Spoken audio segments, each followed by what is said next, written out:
Hello, everybody, and welcome to our webinar. Today's webinar is titled The Devil's in the Detail, Looking Beyond Oscilloscope Banner Specifications. So I'm Gemma Hull, the Marketing Manager here at Pico. And before I hand over to our presenter today, I just want to go through some housekeeping with you all. So your microphone is muted and your video is turned off. The webinar will run for approximately 45 minutes, and then we'll have 15 minutes questions and answers at the end. If you have any questions, please ask us them. We love answering questions, so please put them in the chat panel, and we'll get to them, like I said, at the end of the webinar. Also, to let you know, the webinar is being recorded, and a recording will be available about 24 hours after the event on our webinars webpage. So I'll now hand over to Trevor Smith, our Test and Measurement Business Development Manager, to take you through our webinar today.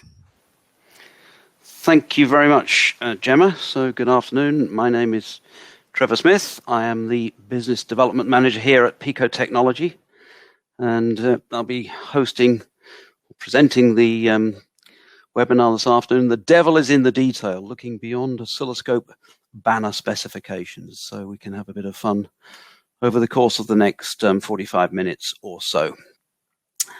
There's a quick indication here of the topics that we'll be going through during that time.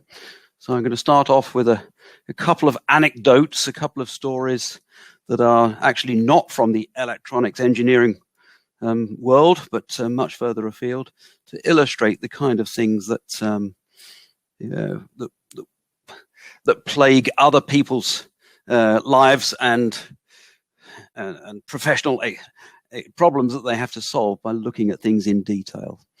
Then we'll have a slide or two on embedded system design trends, the importance of being fast to market with new product designs. We'll look at the tools that are available to electronics engineers to get their jobs done. Quick introduction to PicoScope, for those of you that haven't seen a PicoScope before. I'll keep that brief because I think most of you have. And then we'll get on to the real meat of the presentation. So we've got 3 demonstrations from 2 of my colleagues, and then my one at the end. And then we'll have a sneak preview of something that's coming to the Pico technology world in the future.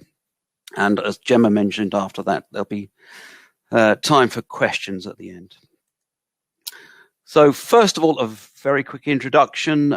Pico Technology, we are a UK-based and headquartered company. We're in a small town called St. Neots, close to Cambridge.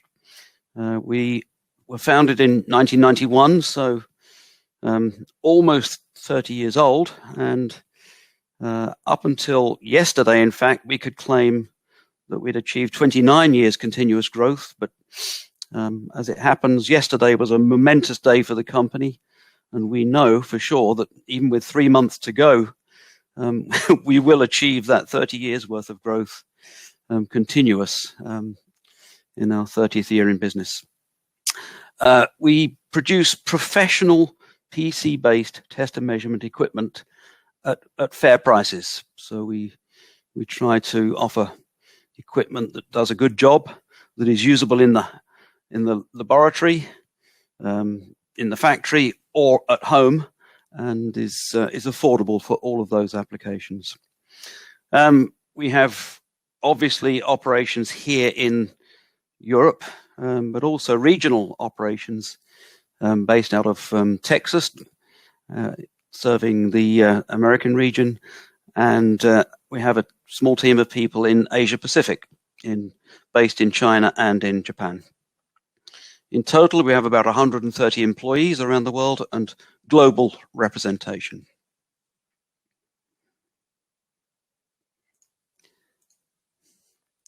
So the first anecdote that I want to give is, as I mentioned, nothing whatsoever to do with electronics engineering. I want to talk a little bit about stargazing to begin with. So looking at the stars through a telescope was something that I enjoyed doing as a youngster. I'd have a book on astronomy and could pick out the big constellations and work out what particular stars were in the sky. And it was something I always found interesting. More recently, I happened to see a program. It was broadcast on the UK Channel 4, and it was called Edge of the Universe. And it was about the discovery of the first extrasolar planet that was confirmed to orbit a sun-like star. And it's a discovery that was made in 1995 by two Swiss astronomers, Michael Mayer and Didier Queloz. I'm not sure if I pronounced that correctly, but anyway, the two Swiss astronomers. And of course, they had much more powerful telescopes than my little toy thing that I was using in the garden. They had an incredibly powerful set of oscilloscopes, but even with the high power telescopes that they had, it turned out to be impossible to see the planet that was orbiting that star. And the presence of the planet was deduced from a wobble that the planet's gravity induced in the parent star.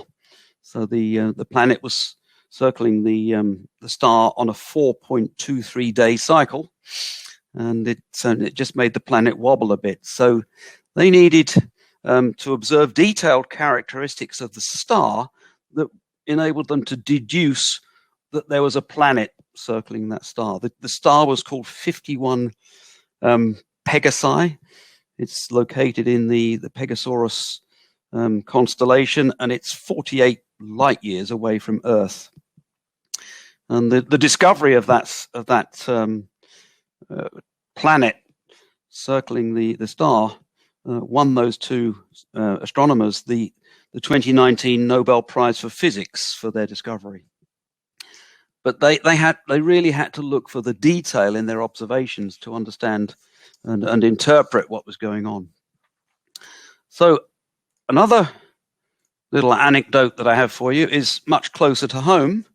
And you can imagine that medical students use not telescopes, but microscopes to observe biological cell structures.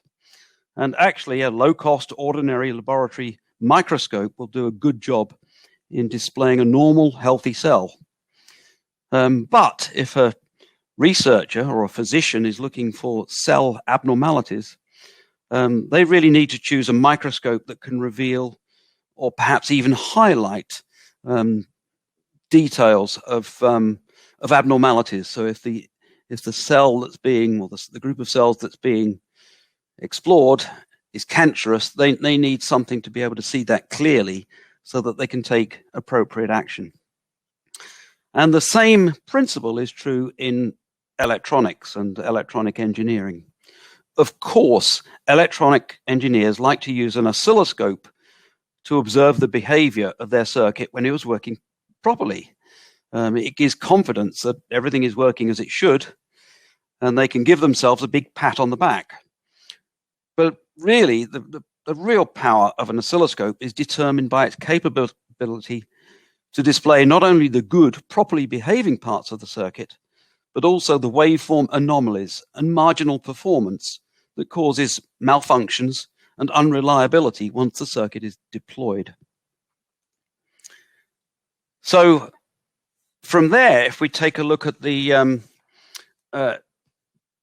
embedded system design trends and component technologies that people have to play with, there's quite a lot of interesting and challenging things that are going on.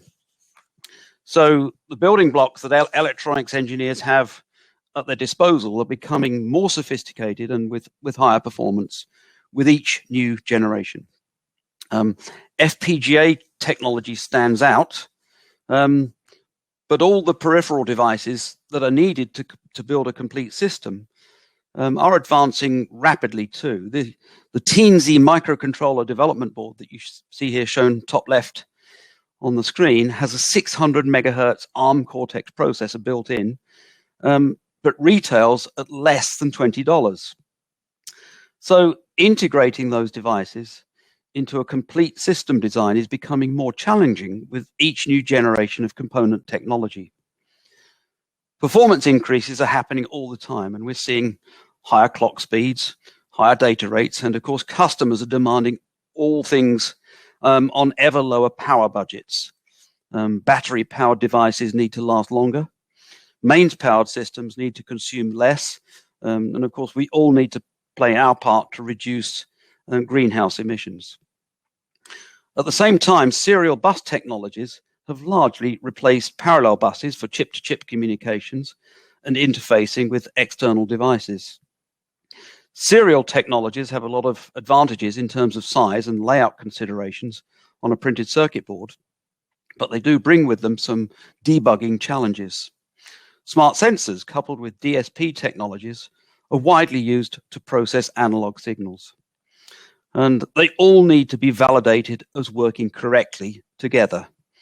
And when things go wrong, well, you guessed it, we need to find the devil in the detail.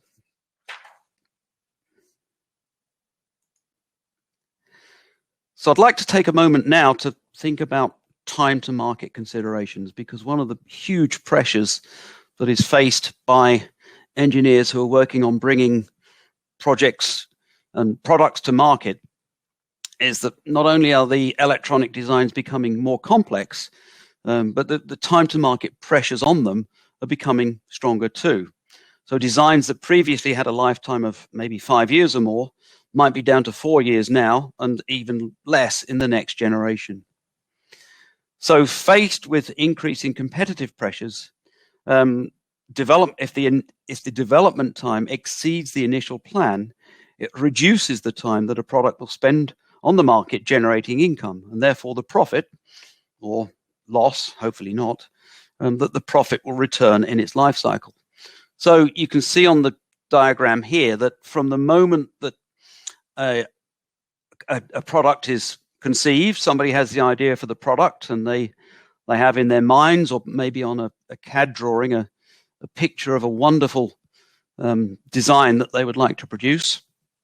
But as soon as they start work on that project, the cash flow starts going out. They need to spend time designing the product. They need to spend time buying the components and the materials to build it, to try it out, to do the design. And of course, the test time in that plays an important part of the process. Only once the product goes onto the market and starts selling and generating an income does the project have a chance of returning a profit. And on the chart here, the shaded area represents, well, the red shaded area represents the time that is spent spending money, and the green shaded area represents the time that is spent generating income. And ideally, the green shaded area will be somewhat larger than the red shaded area, so that product can earn a positive return over the course of the lifetime of the life cycle of the product. Eventually, competitive pressures will determine that product is no longer competitive in the market, and it reaches the end of its life cycle, and so the process starts again. It has been shown in many studies that the really big impact on profitability of a product is the time that it takes to put the product on the market. In other words, the time to market, the design and test time.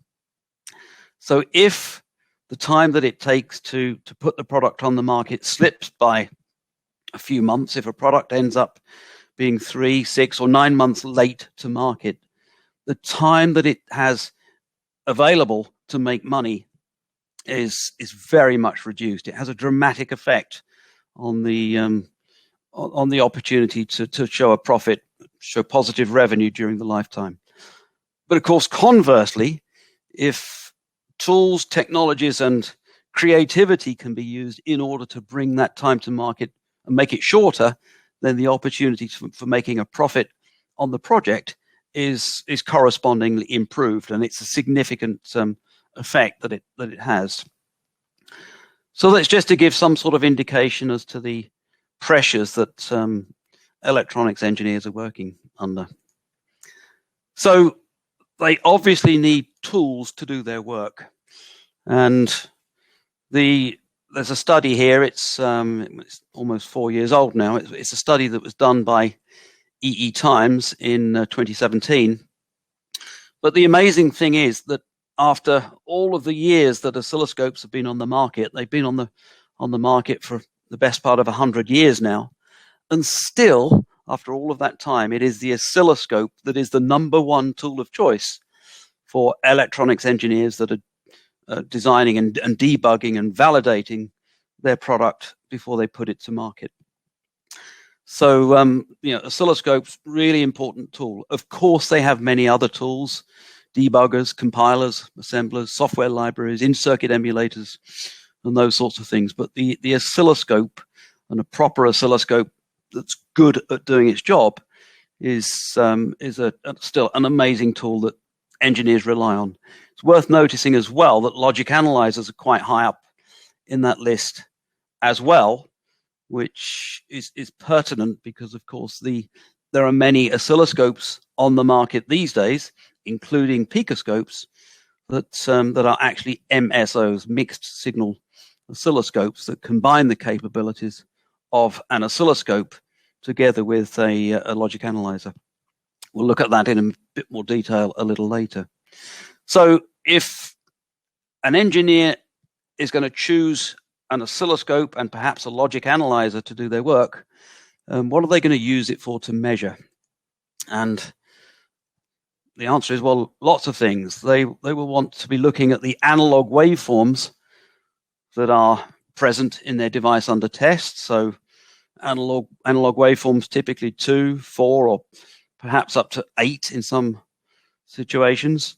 Digital waveforms, we talked already about the logic analyzer capabilities in a mixed signal oscilloscope. So digital waveforms, mathematically derived waveforms. So maybe as simple as something like a waveform channel invert, or one channel multiplied by another channel, voltage times current to give power, or something like that. Engineers may like to see serial protocols displayed as a timing waveform or as a tabular format. Parallel bus waveforms grouped to show values. We'll look at that a little later. They may want to look at their waveforms not only in time domain, but also in frequency domain. So a spectrum display can reveal lots of things about a circuit that they're testing that might not necessarily be easy to see in the time domain.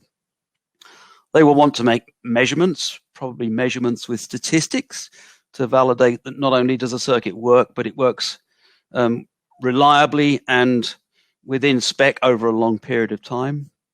They might want to zoom in on particular areas of a waveform, and much more. So there's a lot of things that an oscilloscope needs to provide and deliver. Oops, sorry, wait.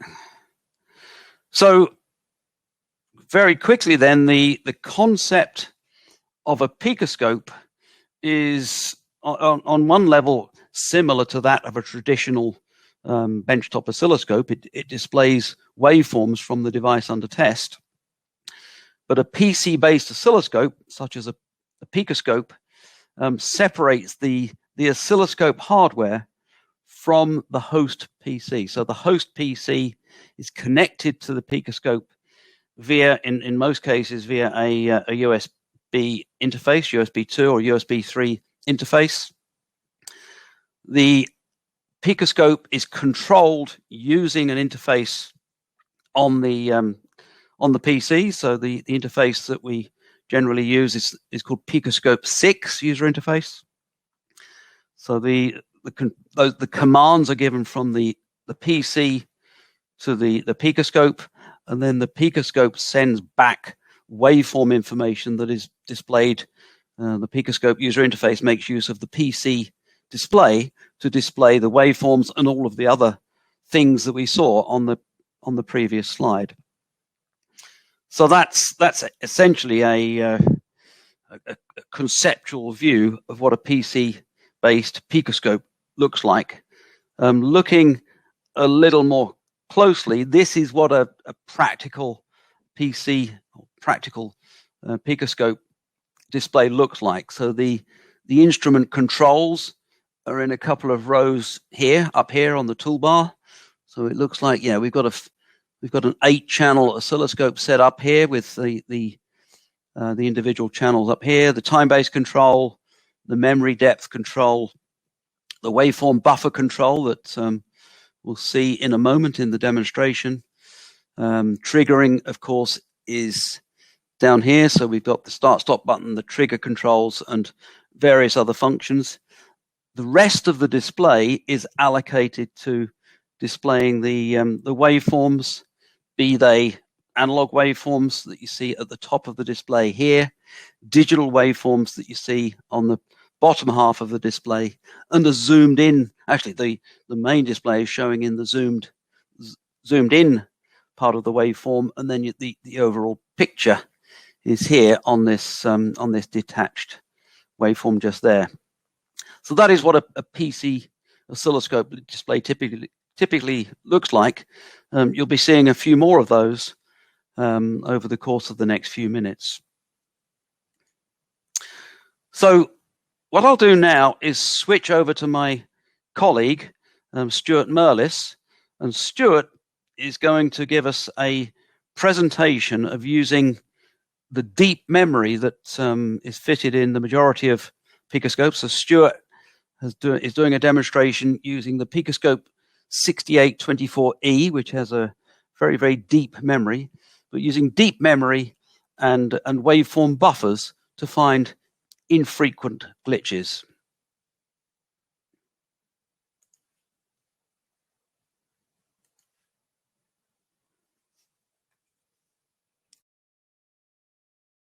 Hello there, my name is Stuart Merlis and I'm an FAE here at Pico Technology, and welcome to this short tutorial.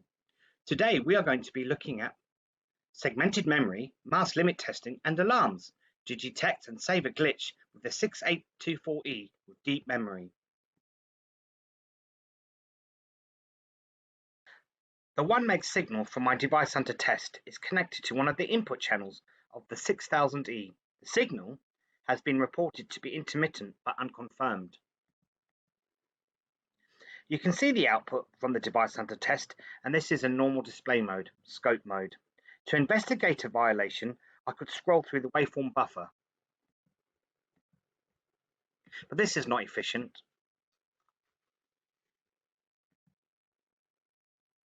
The traditional way of spotting glitches is to go into persistence mode. Where you have a red trace, this is the signal happening most often, and the blue trace is happening less frequently. Armed with this knowledge, I could set up an advanced trigger. One of the disadvantages of this mode is all the waveforms are laid over each other. If you have more than one fault condition, it could be difficult to see what is happening.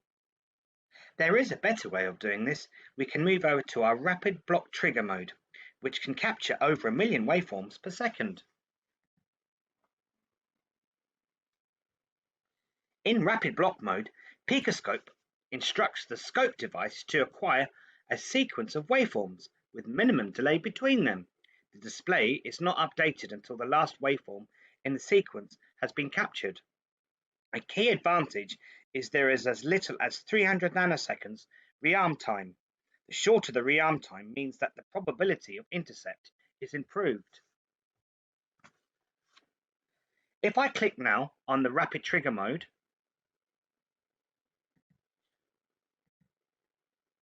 it has now placed 1,000 waveforms into the waveform buffer. To give us a bit of help, we can use our mask limit testing option and we can add a mask.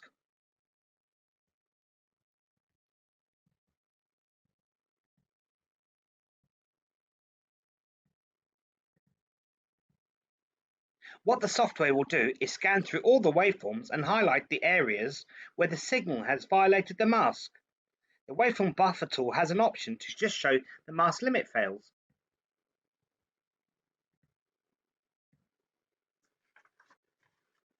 I could now clear the mask and further investigate my glitch.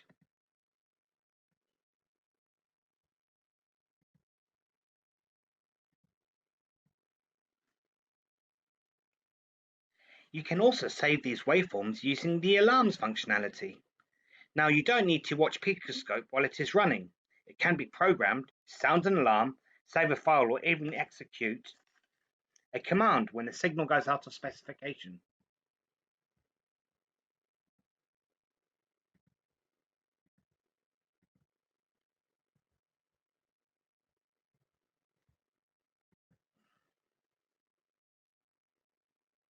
In this example, I have saved my glitches to a file where they can be sent on to the customer for further investigation. If you have any other questions regarding the functionality of PicoScope 6 and more of the advanced features, then please do not hesitate to contact us. And thank you very much for watching. And thank you very much, Stuart, for that insight into using deep memory to find infrequent glitches. So our second demonstration takes a different look. So in this demonstration, my colleague Carl Bradbury will be showing how to characterize low-level signals using a PicoScope 5000D Flexres oscilloscope. Flexres is a technology that was pioneered by Pico in terms of using A to D converters configured either for high-speed data acquisition or for reconfiguring them in order to capture signals with higher resolution. So I'll hand that over to Carl.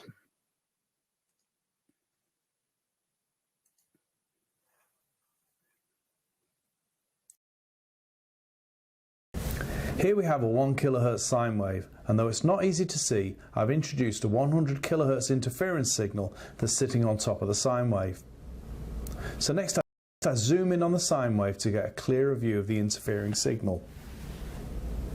Now the 5000 is currently set to 8 bits vertical resolution, which allows for fast sample rate at 1 gigasamples per second, but only with 256 digitizing levels over the full vertical range. There just isn't the resolution required to make out any detail on the signal. However, if I now select 16 bits resolution, the detail of the interference signal becomes clear. Notice that the sample rate has dropped to 62.5 megasamples, which is the highest sample rate in 16-bit mode. If a higher sample rate was required, then adjustments in vertical resolution can be made as needed. Now, we say that increasing the vertical resolution brings a corresponding improvement in the dynamic range of the oscilloscope. So what does this mean, and how can I show this? Dynamic range is the ability to see low-level signals in the presence of high-level signals and is often measured in dB. To show this, I'll reduce the interference signal until it's no longer visible in the time domain, even in 16-bit mode. Then, I change the display from the time domain to the frequency domain by selecting spectrum mode on the oscilloscope. The spectrum range is set to 200 kHz, and here we see the 1 kHz sine wave very clearly, but the 100 kHz interference is lost amongst the harmonics, and that is typical of FFT with an 8-bit scope. A quick measure using the rulers shows a spurious free dynamic range of about 63 dB, which is also confirmed using the automatic measurements. Next, I select 16-bit mode and see what a difference it makes. The harmonics fall away now, leaving the low-level 100 kHz signal clear to see despite being over 70 dB down on the main signal. In fact, the usable dynamic range is close to 90 dB, which makes the 5000 series ideal for using spectrum analysis to identify and characterize low-level signals and noise sources, or quantifying levels of distortion in amplifiers, for example.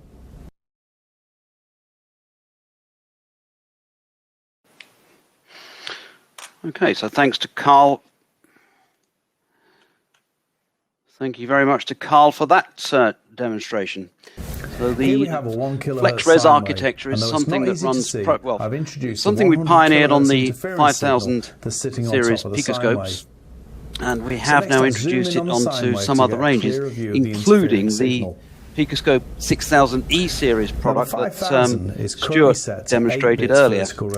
And in fact, the 6000E is the product that I've got sat in front of me right here, with which I'll do the third and final demonstration. So I've got the scope set up with quite a lot of The stuff detail going of the on. So interference signal becomes clear. let's just run the software Notice to that begin the with. So sample this is rate the has dropped to PicoScope 6 62.5 user megasamples, interface. which is the highest sample rate in And 16-bit at the top mode. I've got 2 analog channels running, and then at the If a bottom higher 2 sample rate groups, was or actually required, not yet then groups, 2 adjustments in vertical lots of resolution can be made as needed. 8 digital channels at the bottom. We say that increasing Now, the vertical resolution brings a looking at the corresponding waveforms improvement in the dynamic is range of okay the as a oscilloscope. starting point, but it So doesn't what does this really mean by and how can I itself show this? reveal some of those details that Dynamic range is the that we're ability going to to need to see see if we're going to low-level find signals those in the bugs presence of high-level and the signals, devil in and the is often detail measured that's, in that dB. we need to find To show this, to make I'll sure that reduce the circuit is interference working signal until properly. It's no longer visible So what in I'll the time do domain, even is, in 16-bit mode. first of all, And use then I change the display serial from the time decoding domain to the frequency domain just to tell by us a little selecting bit more spectrum mode on the about oscilloscope. what is going on in The that spectrum range is set to 200 kilohertz, that and here we see device the 1 at the kilohertz top. sine wave very clearly. So 100 now kilohertz interference I've got is lost amongst in the the blue harmonics, channel, and I've that got is the typical of an FFT I squared C with an data 8-bit channel, scope. and the red channel, channel B, A quick is the measure clock. using the And ruler you can shows see a that I've started to spurious free dynamic decode some range packets of about information. 63 Can't dB, yet see what's which in is there also because confirmed using the we need to automatic stretch it out a bit measurements. more to make sense of it.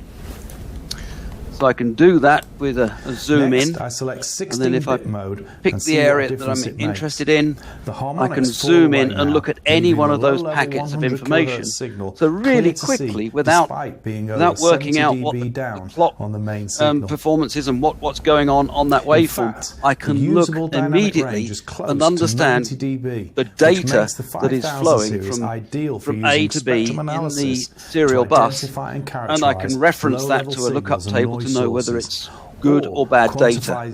quantifying So that's levels it's one of those things distortion that gives us in amplifiers, easy for example. visibility and interpretation of something that was there already in the waveform, but makes it much more easy to understand and make use of it. If there is a data error in that waveform, if that hex 18 there happened to be an error, we could freeze it right there and then look at the waveform and see if there was a corresponding signal integrity problem, a reflection, or some other problem that was causing a data error. So it's a way to look deep into the detail. So that's using serial decoding. The other thing that I want to show you, let's just turn that off for a moment, are some of the things that we can do with the digital channels. So we've got a number of digital channels. The 6000E that I have here has two 8-channel pods attached, and so 1D0 to 1D7 are the 8 channels of the first pod, and by zooming in, we can see that there's some sort of function going on there. Each channel, it looks like it's a counter. So if it is a counter, what we might like to do is be able to look at the data that is being conveyed on that bus to verify that the data is actually what we want to see. So I can do that by saying, right, I'll create a group. So it's a 7-bit counter. So D0 to D6. Create a group and put those channels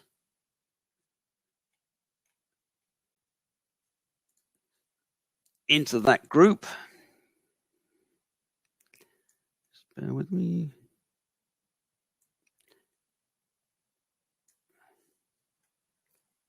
Apply. So now what we've got is a start the thing up again.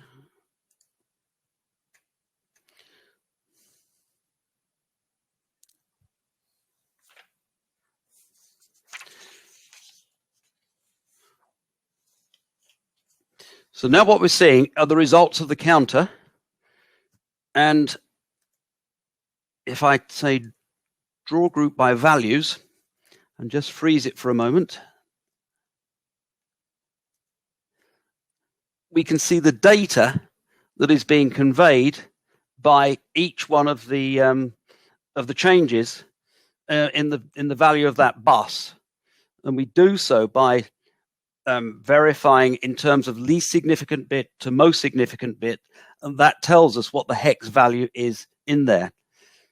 But in fact, what we can do as well, or instead, is rather than look at the value, if the values don't make much use for us, but instead we can display by level, what we can do then is look at the level of the bus that's being displayed, and it gives us a picture of what's going on in terms of the counter. So we can see that it's incrementing up bit by bit. There is an error in there because that should be steadily increasing from 0 up to a value of 128 or 128, and it's not. So there are some errors in there. So it gives us an easy indication to find what's going on in the bus. We can do something similar with the other bus that's running on there. So the other bus is running somewhat slower. So I need to just slow down the sweep speed here a bit.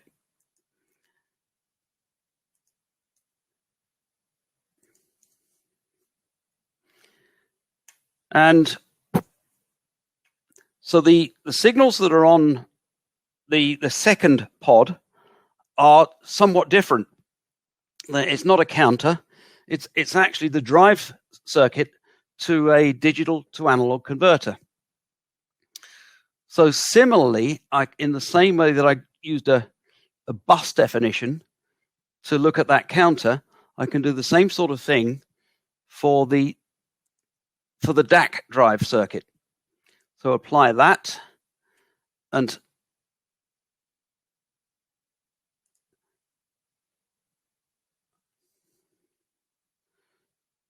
just bear with me.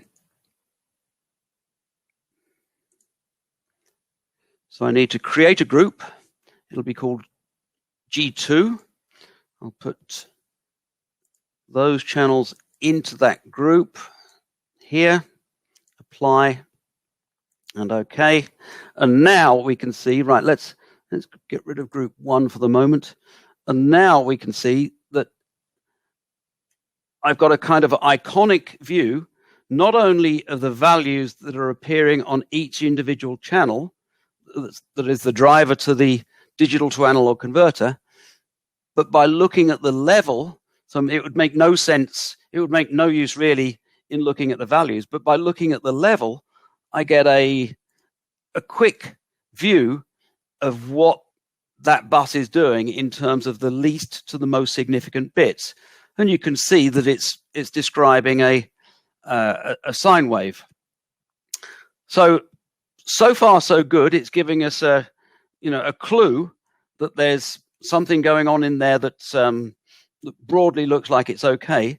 But if we want to look at that in more detail, we might want to bring in something like a maths channel.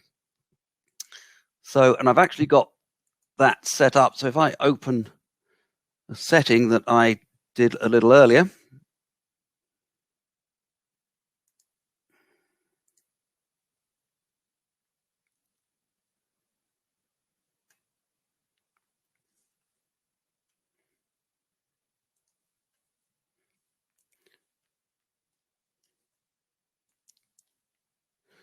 so now what we're seeing is the output of the digital to analog converter, and we could correlate that with the icon view that we were seeing before, and then what you can do is to overlay the drive signal to the DAC and correspond it with the actual output of the DAC and validate that the two are exactly on top of one another. And if there are any differences in the way that it drives, then it will show up very clearly on the screen. In this case, they're bang on top of one another, so no differences. The digital to analog converter is working as it should. But if there are differences, they stand out pretty clearly. So that was the third demonstration that we had lined up for you this afternoon. The other thing that we wanted to do, just finally, was to give a little preview of what's going to happen next in the world of PicoScope. So what we've shown so far, what you saw from Stuart, Carl, and myself on PicoScope 5000 and PicoScope 6000 respectively, was the PicoScope 6 user interface software. But we can give a little sneak preview now of what's coming next, which is, no surprising in the name, it is PicoScope 7 is just around the corner. So PicoScope 7 is the next generation user interface. There are identical versions that run for both Windows, Linux, and Mac operating systems. It supports 4K ultra high definition displays, touch displays, so the user interface is optimized for touch use as well as with the mouse. It supports multiple displays so that you can have, for instance, time domain display on one screen, frequency domain display on another, measurements on a third if you really wanted to. And those windows are detachable so that you can pick up a window from the main display, put it onto a second display, and without cluttering the main display, you can see everything that's going on your device under test with huge display real estate. So PicoScope 7 has, within the last week, has just gone into beta release. So we're running an external beta program for that software now, and we'll invite you to get in touch with us if you'd like to join. And in fact, anybody who has attended this webinar this afternoon will receive a confirmation of the joining details for that beta program after the event. So you'll need the URL in order to download the software for your particular operating system, and a password to get hold of it. And we would welcome you to join the program and tell us what you think about the next generation user interface. So with that is that is what we intended to show you this afternoon. I'll just summarize by saying that the oscilloscopes are great for looking at circuits that are working properly, but the real benefit of a good oscilloscope is one that can show you anomalies and signal details that are hidden deep inside the big picture. That is the devil in the detail. So with that, I'll stop talking and see if we've got any questions from any of the attendees. Yes, I've got some questions here for you, Trevor. So the first one is, what is the maximum number of waveforms that can be stored in PicoScope, and is rapid trigger a standard feature? Okay, so this relates back to the rapid trigger mode that Stuart presented, and of course, rapid trigger is something that takes advantage of the deep memory that is provided as standard in most PicoScopes. So you can have on a 5000, you can have up to 1 gigabyte of memory. On the 6000 series products, you can have up to 4 gigasamples of capture memory, and then you can divide that into this huge number of blocks. And the huge number, in fact, is 10,000. So that is the maximum number of waveform buffers that you can have. And the other part of the question was, is it standard? Yes, it's standard in all PicoScopes, but the deep memory PicoScopes are the ones that make best use of it. Okay, thank you, Trevor. We also have a question, which I think you answered. Can I join your beta testing program of PicoScope 7, as they're a huge fan of PicoScope 6? So as you said, we'll be sending details for everybody to join the beta program after this to all the attendees to the webinar, won't we? We will. Just so a little bit more about the beta program. So as I mentioned, it's been running about a week. We have about 30 users from around the world signed up so far. So it's early stages. not all functions have been implemented yet. So the basic scope functions, triggering functions, spectrum analyzer functions, they all work fine. But do be aware that the software to implement the signal generator that is present on almost all PicoScopes, that element of the user interface is not yet implemented, and nor is the digital channels for MSOs. So we're probably 3 to 4 weeks away from that functionality being built into the beta program. So what we're looking for is people to use the PicoScope 7 software, tell us what they think about the overall way that it's laid out and how the general usability of it is. But please do understand that these features are missing, and we obviously know about that already. There's no need to feedback about those. Okay, and then following on from that, our lovely distributor Gerald has asked, are we as distributors at liberty to talk about PicoScope 7, or is there a release date that we should observe? Well, as it's just we're not keeping it a secret. So PicoScope 7 isn't secret, but because we've got quite a long way to go with the development program still. I mean, we've got some months to go before PicoScope 7 will be released as a stable release. So we're not making a big song and a dance. We're not making a big splash with PicoScope 7. The main goal at the moment is to we wouldn't really want users to be using PicoScope 7 just yet for professional use. We'd like them to try it to see what they think, so we can get some early feedback. And then when we've got it to the point that PicoScope 7 reaches feature parity with what we already have with PicoScope 6, at that point we will issue it as a stable release. And at that point, then we would like it known to a wider audience. But we want to limit the numbers at the moment so that we can control within reason the number of users that we have and can keep up with the feedback. Even in the last week with the 30 users we've had a lot of feedback, and we've got a meeting on Friday to discuss the feedback that we've had just in a week. So we've got a lot to do.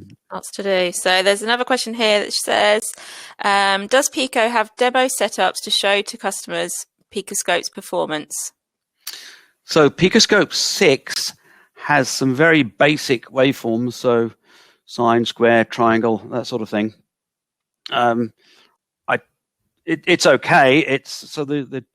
The demo software illustrates the general capabilities of PicoScope 6, but not really the points that we tried to emphasize today. There's nothing in the demo software to show the devil in the detail, if you like, to stick to the theme. PicoScope 7, we are hoping to integrate some more sophisticated demo features to do that sort of thing. Okay, that kind of leads into the next question, which is, so Sergey asks, PicoScope 7 looks great. What new technical features will be in this software besides the new user interface? So you just said there about more demo capabilities. Will there be any other new things in PicoScope 7? So eventually, yes. But of course, our first goal, we're building up a new user interface, a new package from starting point. So our first goal, as I mentioned, is to achieve feature parity with PicoScope 6, and then start adding the big new features after that. Now, having said that, even as we're implementing PicoScope 7, we are adding a few new capabilities. So if you try the PicoScope 7 beta and go into the spectrum mode, you will see that there are some new capabilities in there for setting start and stop frequencies, and some new controls that we didn't have on PicoScope 6.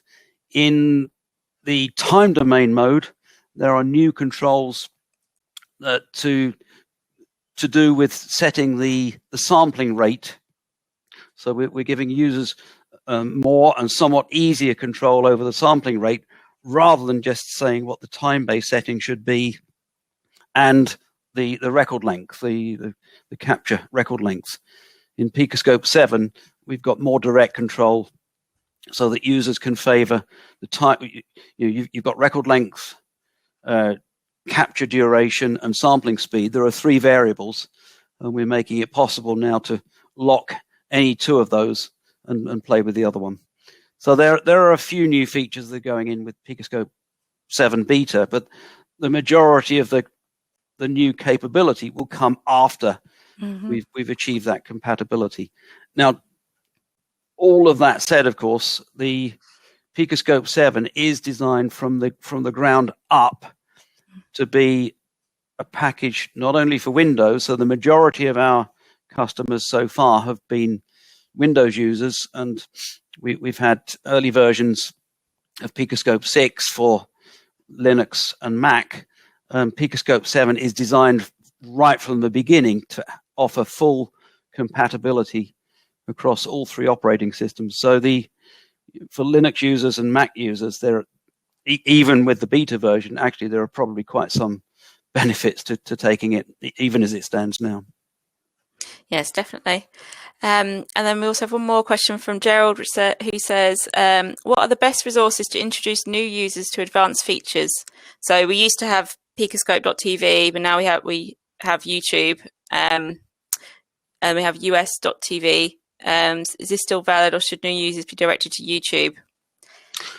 I think we've got a lot of work to do. So there are quite a few videos that we've got out there already as we've introduced new products. So we introduced recently the 4000 series high resolution models, and before that we introduced the 6000 E series scopes. And when we did those, we put some videos out to illustrate some of those features. But I think an important part of bringing PicoScope 7 up over the next few months, and particularly when we launch it as a stable version, we will need to do a lot of those things. And any help that anybody else can provide, we would be gratefully received. Yes, definitely. The main place to go for them, Gerald, would be the YouTube channel. That's one we keep most up to date. Get all our latest videos on there. Recordings of the webinars will go on there as well. So everything that we do should be on our YouTube video channel. Okay, and I think that's all the questions, Trevor. I can see Gerald's typing, but so I could read that out once he puts something in there. No pressure, Gerald. Okay. Oh, he said thank you, so that's good. So, and just let everybody know to say thank you. Well, thank you again to Trevor for a brilliant webinar, and thank you to everybody for joining us today. And then just to let you know, there's going to be no event next month because we're doing our own event with our distributors to let them know about some new products we're going to be introducing soon. And obviously, as soon as we can let our lovely customers know, we will let them know.